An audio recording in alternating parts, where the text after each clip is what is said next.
Terima kasih. Sebelum saya ceramah, saya mau tanya, Wino,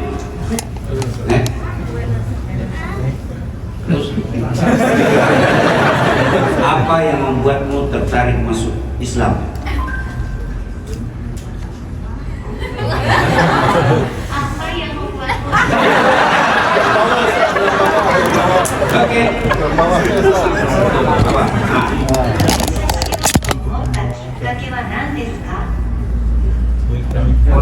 Oke.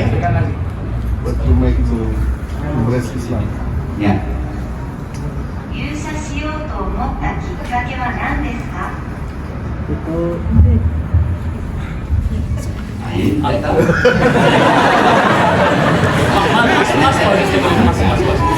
Ya. 以前からイスラムには興味があったんですけど、なかなか出会う機会がなくて、もともとクリスチャンなんですけど、クリスチャンだと、教会によってキリストが神だって言ったり、キリストは神じゃないって言ったり、いろいろ違うのと、なんか信仰がそんなに強くないので、自分としたら小さい時から神様っていうのがすごくいつも近くにいたいと思っていたので、イスラム勉強するとイスラムはすごく神が違くて、ダイレクトな神と話せるっていうことが分かったので、勉強して入ることにしました。ありがとう。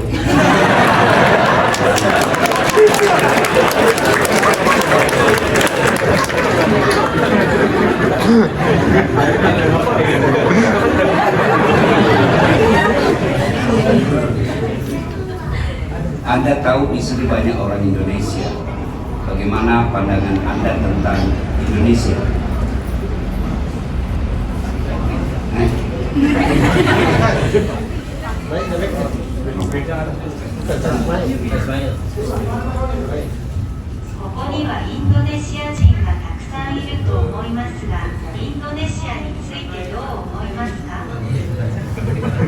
インドネシアには行ったことがないんですけど、もともとすごく南の国が好きで、インドネシアはぜひ一度行ってみたいなとずっと思っているところでしょう。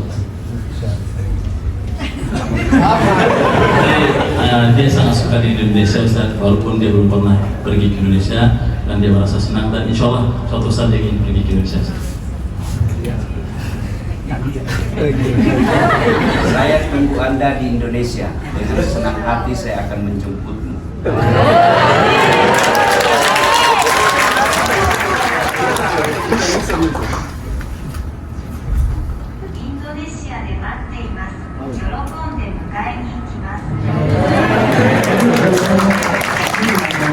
Sakit lagi.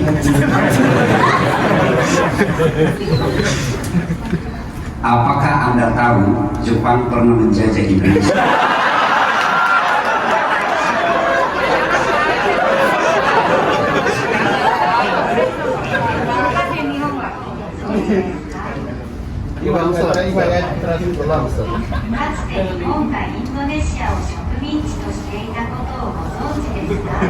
はい、知ってます。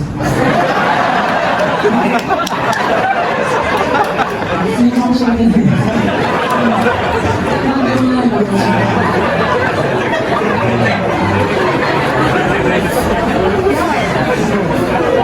Thank you very much.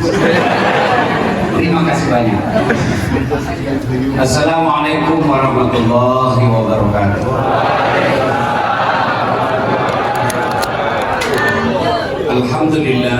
Alhamdulillahi rabbil alamin. Wabihi nasta'inu ala umuri dunya waddin. Ashhadu an la ilaha illallah wa ashhadu anna Muhammadan abduhu wa rasuluh. Allahumma salli ala Sayyidina Muhammad wa ala alihi wa sahbihi ajma'in, amma ba'd. Faqad qala Allah subhanahu wa ta'ala fi kitabil karim. Bismillahirrahmanirrahim. Ya ayyuhalladzina amanu dukhulu bis-silmi kaffatan wa la tattabi'u khutuwatis syaitan innahu lakum aduwwun mubin. Wahai orang-orang yang beriman, masuklah engkau ke dalam Islam secara sempurna dan janganlah engkau ikuti langkah-langkah setan, karena sesungguhnya setan itu musuh yang nyata bagi kalian.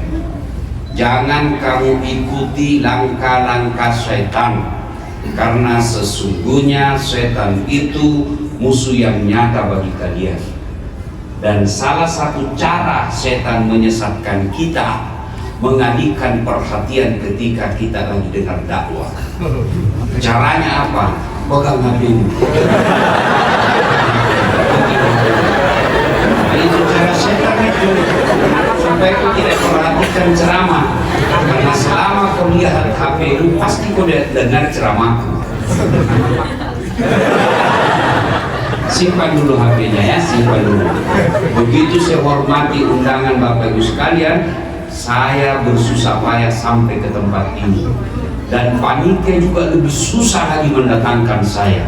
Maka sayang kalau Anda tidak dengar ceramah saya dengan baik. Bisa? Bisa? Tapi kan kita mau rekam Ustaz. Kalau ibu bapak rekam pasti gambarnya tidak jelas, suaranya tidak jernih. Bagaimana caranya Ustaz?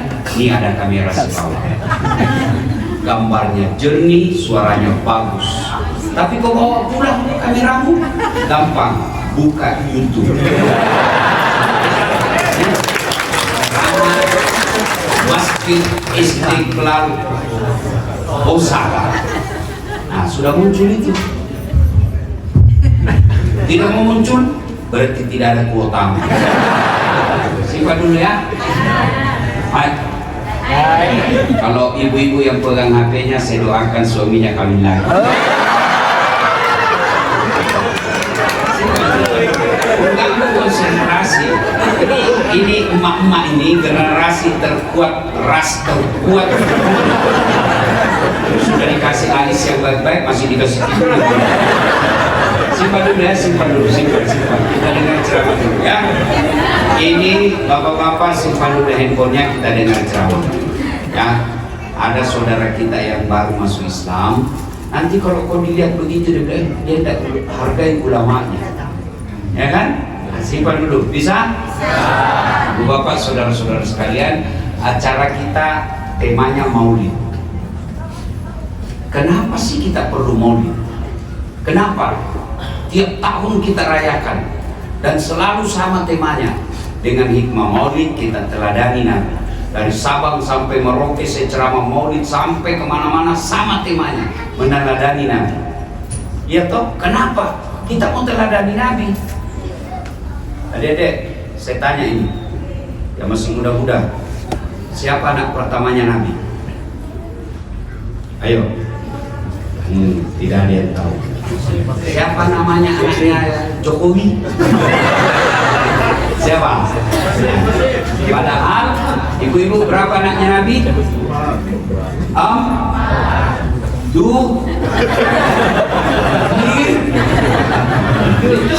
Ini pentingnya.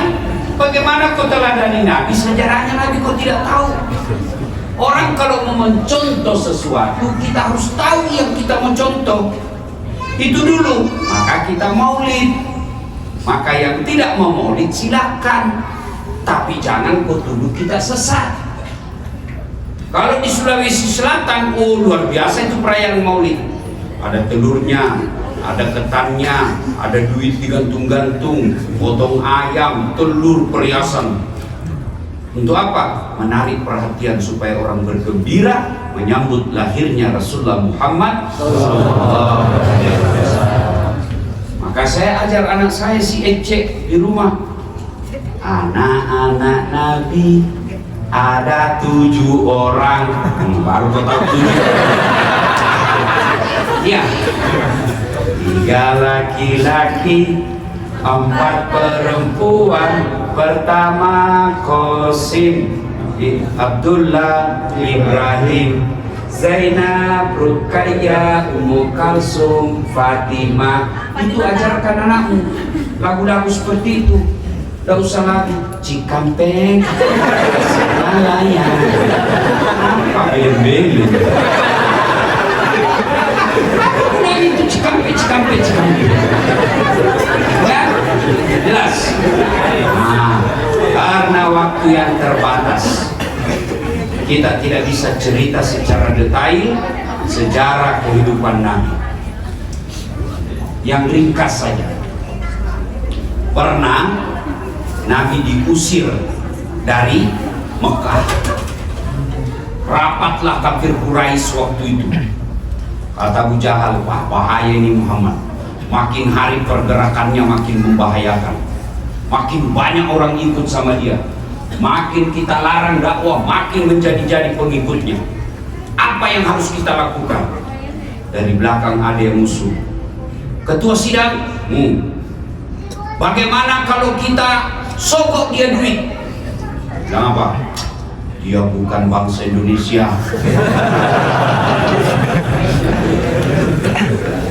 Kasih serangan fajar. Kalau gitu kita kasih perempuan paling cantik.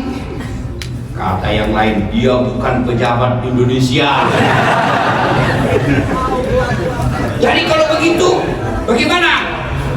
Tidak usah banyak cerita. Apa? Kita bunuh saja dia. Tapi kan dia punya keturunan, dia punya bani, dia punya suku. Kalau kita bunuh, nanti Bani Hashim melakukan perlawanan. Kata gampang, kita keroyok. Dia dan satu, kita dan kawan-kawan. Bagaimana? Jadi kalau Bani Hashim keberatan, semua suku yang ada di Mekah bersatu padu melawan Bani Hashim. Gimana? Setuju? Setuju. Cocok kalau begitu. Tapi ini rahasia rapat. Tidak boleh dibocorkan. Siapa yang membocorkan rahasia rapat ini, kita penggal lehernya. Oke, setuju? Setuju. Pulang seorang peserta rapat. Sampai di rumahnya dia cerita ke istrinya. Bu, ada rahasia. Tapi jangan ngomong-ngomong. Ini rahasia. Hanya kau yang saya kasih tahu ya. Kau bisa tahan rahasia, bisa simpan rahasia. Bisa Pak, gampang. Diceritakan.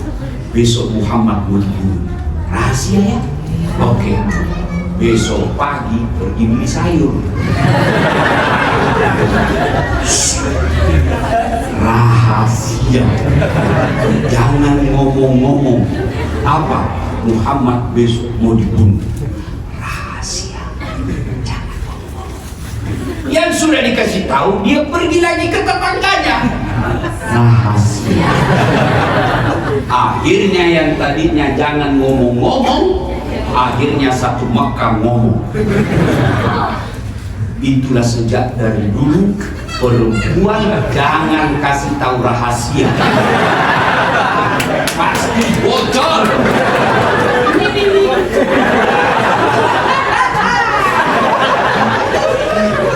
Ustadznya aja digosip. Tadi ada sedikit dengar, itu juga bajunya yang jutek-jutek.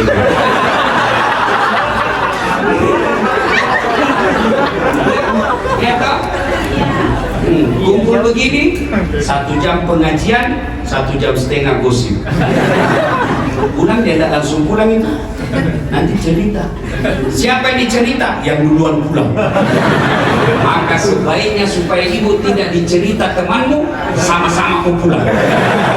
Kalau ada yang duluan pulang, kaulah yang jadi korban gosip. Ya, masuk pengajian itu dilihat itu dari kepala sampai ke bawah. Apa?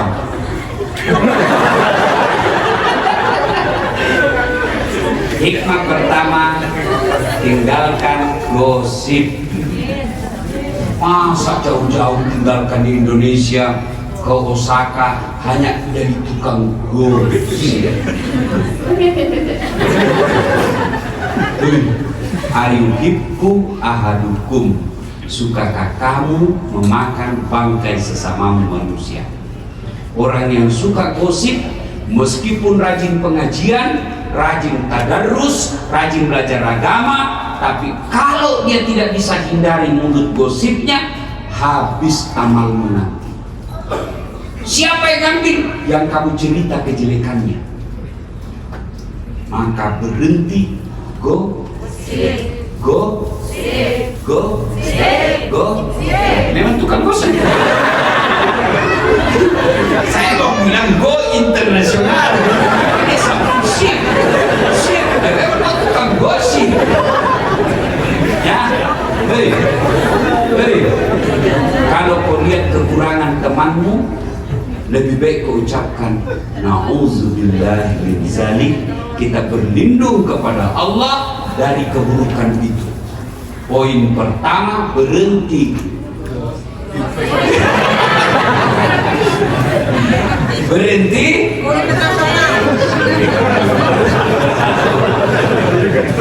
Ya. Kemudian ternyata Nabi juga tahu. Dari mana Nabi tahu? Mata-matanya Allah, intelnya Allah. Siapa? Jibril. Muhammad, waspada. Besok malam akan ada penyerangan. Paham? Paham. Ganti korek. Oke, 86. Mengerti. Dikepunglah rumahnya Nabi. Yang mengepungnya Al-Gojo tukang pukul preman-premannya kafir Quraisy kelas satunya. Kepung rumahnya Nabi. Riwayat mengatakan kucing pun lewat pasti kelihatan. Tapi Allah turunkan perintah. Lalu Allah memerintahkan Muhammad sallallahu alaihi wasallam untuk membaca satu kepingan ayat dalam Al-Quran. Nabi lewat, tidak ada yang bisa melihatnya. Ada yang tahu ayat itu? Nah, apa bunyinya? Jangan dipaus. Nah, ibu-ibu apa? Waja'alna min baini saddan wa min halfihim wa min halfihim fa'agsaynahum bahum. Nabi lewat, tidak ada yang bisa melihatnya. Inilah yang dia baca mahasiswa saya ketika ada rahasia polisi lalu lintas.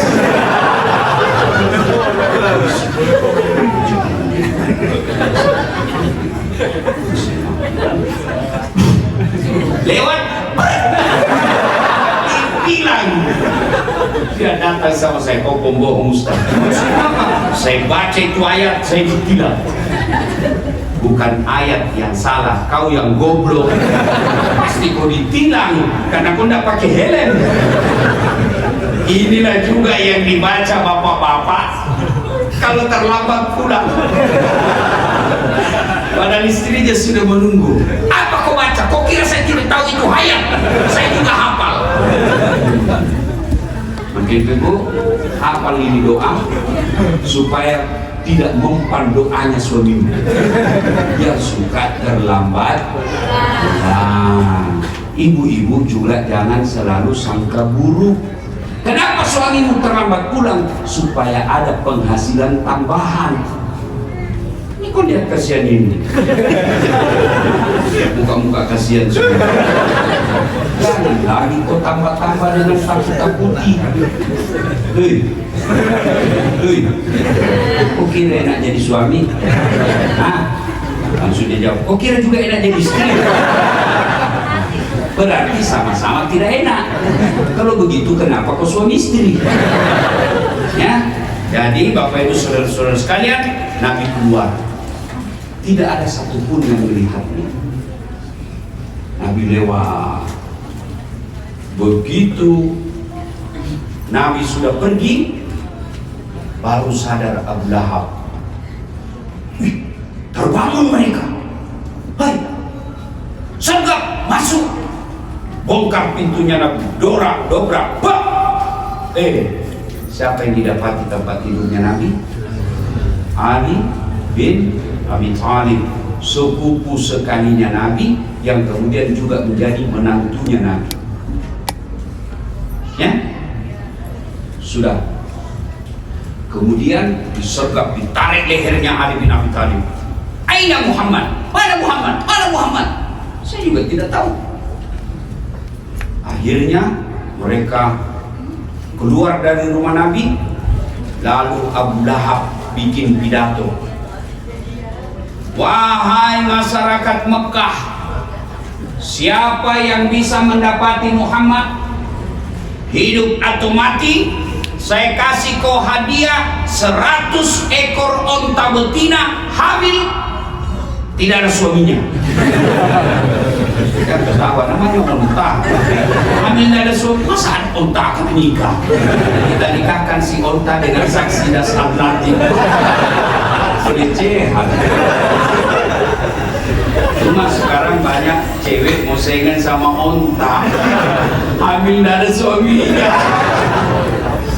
Mudah-mudahan kalian semua dicintai oleh Allah, dilindungi oleh Allah, dilindungi dari laki-laki jahat. Jangan percaya laki-laki, apalagi kalau dia lagi jatuh cinta, mulutnya berbisa, lebih bahaya daripada ular kobra. Modal hanya silver coin, modal coklat, bunga-bunga plastik, kamu sudah lope-lope, belen-belen. Kemanapun kau pergi, aku akan mengikutimu, aku akan hidup semati. Bohong, apalagi kalau ada istrinya, jangan kau percaya. Apalagi kalau dia dalam dia bilang, ini saya dalam proses perceraian, sebentar lagi saya akan bercerai. Jangan kau terima sebelum ada surat cerainya. Banyak kasihan perempuan jadi korban hanya karena mulut berbisa para lelaki. Ya kau lihat saya,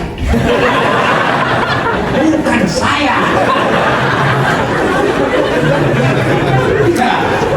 Hei, cewek, kalau ada sama-sama kamu bekerja, kan sekarang nggak boleh lagi disebut tenaga kerja kan? Sekarang disebut pekerja imigran, pekerja migran, PMI, pekerja migran Indonesia. Nggak boleh lagi disebut tenaga kerja, ya. Maka kalian jauh-jauh tinggalkan tanah air. Lalu kau pacaran hanya berzina. Kasihan, lebih baik kau suruh lamar dia. Kalau betul kau sayang sama saya, kau pulang ke Indonesia, lamar saya baik-baik. Mahal pulang kampung, kau video call sama orang tua saya, lamar saya sebagai wanita terhormat. Begitu. Kalau kau tidak lamar saya dalam waktu sepekan, apa boleh buat? Kita putus. Kau kira cuma kau laki-laki? Banyak yang ngantri. Cuma karena kau sudah belikan adekku motor.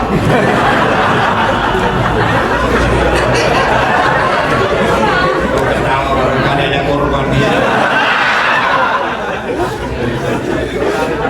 Ya. Sudah. Maka tertariklah salah seorang di antara mereka. Dia kejar ini ahli pencari jejak di Mekah, terkenal dia. Saya lupa namanya. Dia memang ahli mencari tanda jejak. Dia tidak cari tanda jejak dari telapak kaki unta, tapi apa? Dari angin. Dia bisa tahu seperti anjing pelacak. Das Atlantik. Kenapa kau tahu? Reksonanya sih. Dia bisa tahu. Oh, dia dapat, Pak. Dia dapat. Ketika itu dia kejar, dia dekati Muhammad, kudanya standing. Jemping.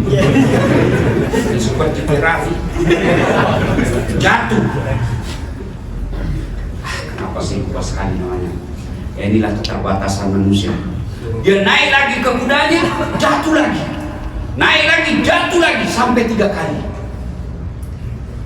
Akhirnya ini orang berkata, ini bukan orang sembarang ini. Ini orang dilindungi. Sudah berapa orang saya kejar, pasti saya berhasil membunuhnya. Ini orang dilindungi. Akhirnya apa? Dia teriak. Dia tidak memanggil Muhammad, tapi dia teriak Abu Bakar. Abu Bakar, sampaikan kepada temanmu, Abu Lahab bikin kesimpulan dan sayembara kepalanya bernilai 100 onta.